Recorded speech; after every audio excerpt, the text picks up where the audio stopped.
See,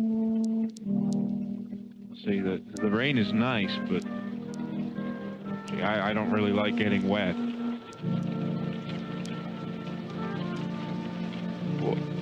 What in the world? No, I went under the awning. It's still raining. Why is it still raining? I did what I was supposed to. That's not fair.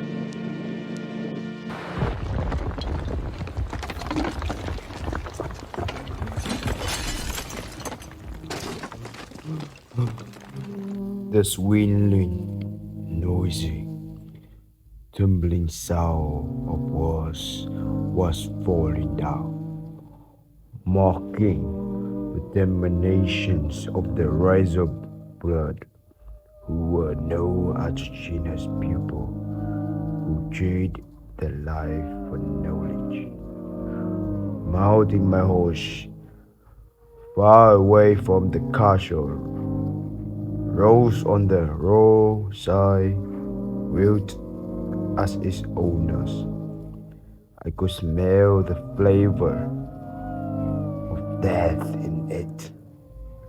I heard the roof sound of bricks broken to rumbles to see the towering empire had fallen.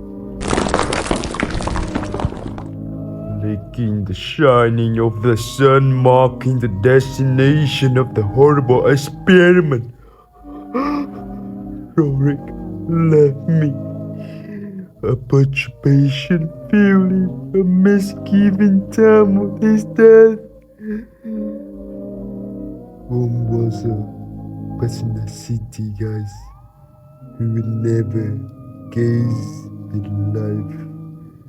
Perhaps he could do something deliberately, possibly a vagary to transgress the usual family's history of calling a demeanor, my little investigator, insidious lineage.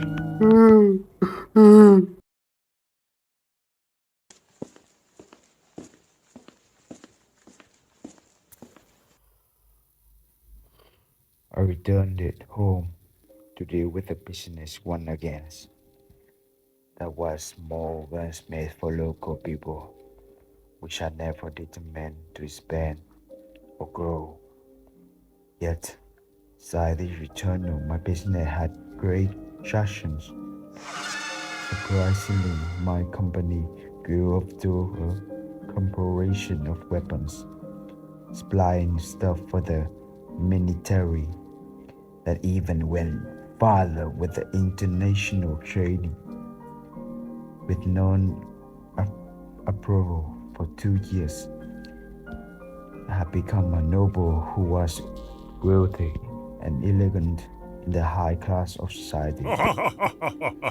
So becoming a millionaire, I started to enlighten my personal life that I have always been alone in my mansion. No family, no servant, no friends. Staying in my room, looking at the window, I saw families having a happy time with each other. Couple giving their passion of love. Hearing them talk about endless stories. I felt lonely. The, the feeling was only me in the void of nothing. But I never meant to be alone. Many people came by and tried to build a relationship with me, but all of them were just greedy, silly, were just trying to get my fame and money. I feel miserable and disappointed with all the manners. How nasty is to get money. But on that day, I felt the youth had returned. The heat blew by giving me a time of might. The last few days before Christmas, the flowing was the freezing winter. I woke up in my house to feel the cold dust approached through the dense brick walls. I could remember that chilly.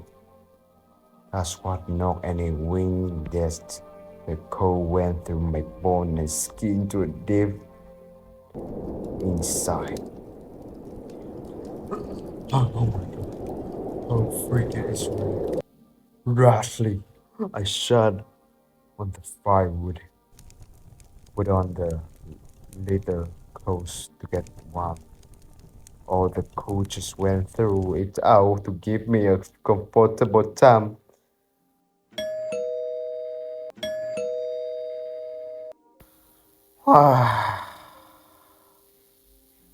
The smooth sound of the bell came up all along the house. I felt grumble, thinking what to teach this silly merchant a lesson. I ran to the gate,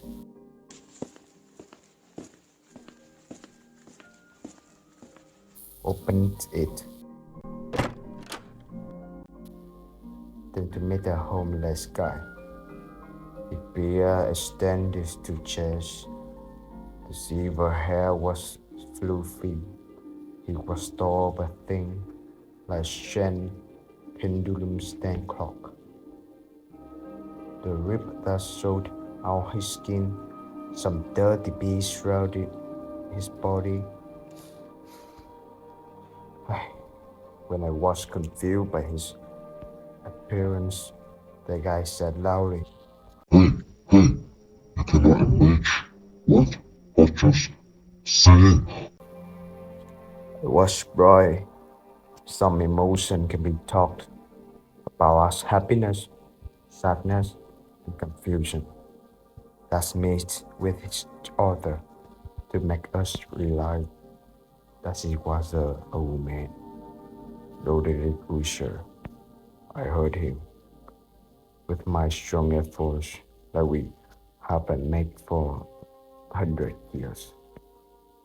I could smell the stench on his body, but that did not matter because I'm meeting him alive for the best wish I could think of my life.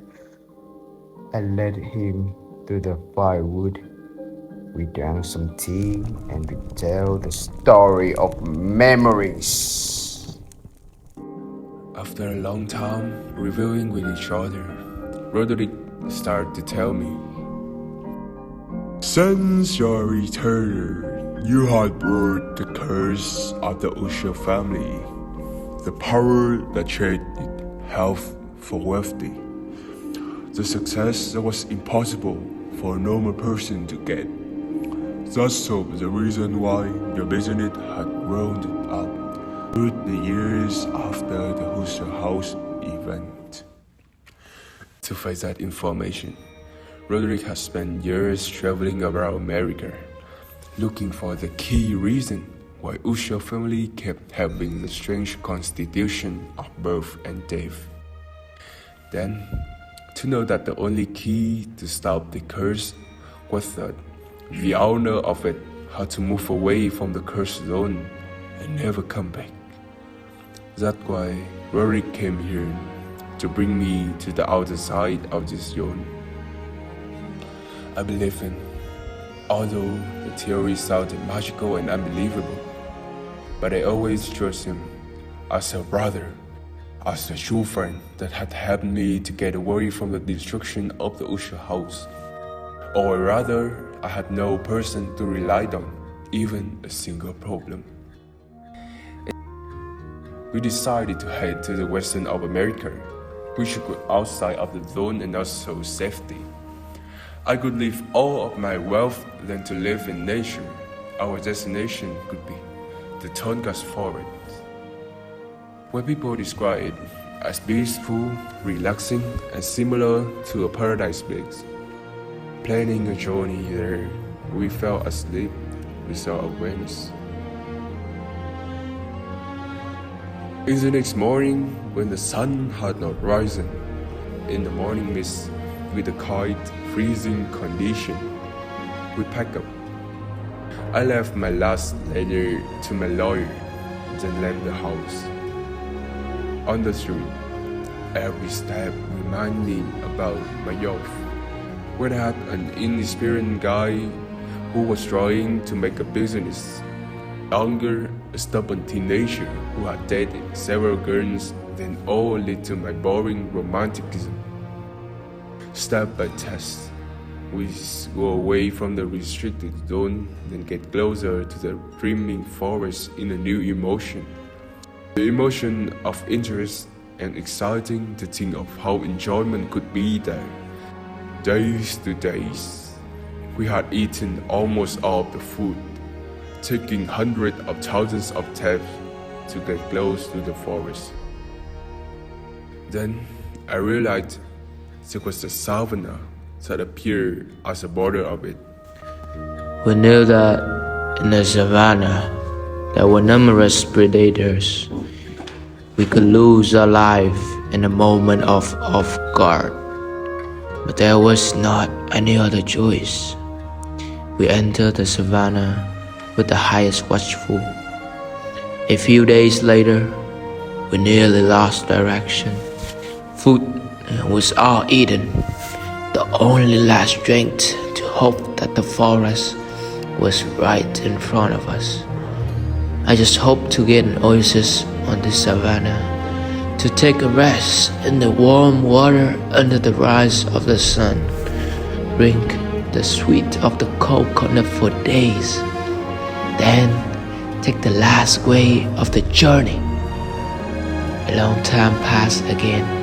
We were tired, then decided to sleep under a rock. We caught a wild rabbit inside a bush. Though we ate it deliciously to revive from starvation, we did not have any experience in natural survival and the addition of lacking power. We could not build a fire to cook it on, so that we had to eat it fresh. That was my first time eating fresh meat in my life. The meat was nasty, tasty. I could feel the energy that was getting back. Blood to get from the meat into my tongue made me feel queasy. The fish made me satiated to the deepest of my throat. This was one of the most horrible experiences in my life I could ever think of. Because being too tired, we sleep deeply in the middle of the freezing savannah. The cold that had forced us to faint off. Suddenly, I felt harmful. The hurt that came from my hand with the heart pain. I pushed myself up, then saw a white wolf that was biting my hand. I screamed out loud enough for Roderick to wake up and be aware of things that had happened. Roderick roared loudly. The wolf had and got away from us. Then he came by and put my hurt arm over his shoulder. We tried to use our further speed to run into the forest. After that, I had realized that there was a pack of wolves that had been chasing us. The thing that made me worry a lot was what the wolves were. The animals that had the most patience. With patience, it waited for the prey to get tired. It fell down, then ran straight to then buy all of it. A single piece of meat. So I told Roderick to move on for whatever happened. It had been a day we kept moving with a blurred eye. We need to pull our heavy legs to move. The time that we were about to give up was the meal for the wolves. one of us just yelled out loud to give the motivation to continue. We made it to the forest. The tropical air went straight to my nose. I felt the power of nature that made me run deeper. The sound of birds, leaves touching each other, making a poetry picture. Getting deeper, we saw a lake. Fishes jumping out of the surface. The face of the pond was extremely deep blue, making the feeling of depression. We have finally done our journey, the breaking of limitations that got us blessed.